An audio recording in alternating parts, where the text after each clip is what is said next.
Hello, আসসালামু আলাইকুম guys, কেমন আছেন আপনারা? তো আজকে আরেকটা ভিডিও নিয়ে আসলাম। তা হচ্ছে কারি পাত্তা, যেগুলো আপনার বিভিন্ন ধরনের সবজি কিংবা বিরিয়ানি এর উপরে ভালো ভালো জিনিস রান্না করার সময় ব্যবহার করা হয়।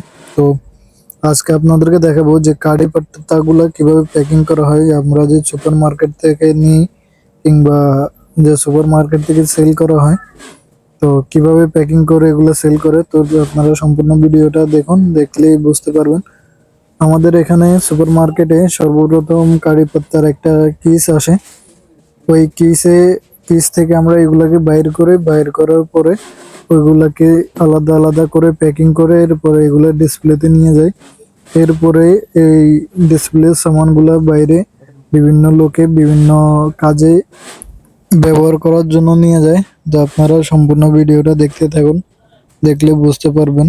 এখানে সর্বশেষে যে পাতাগুলো থেকে যাবে, ওই পাতাগুলোকে একটা প্লেটের মধ্যে আবারও প্যাকিং করা হবে। তো সম্পূর্ণ ভিডিওটা দেখুন, দেখলেই বুঝতে পারবেন।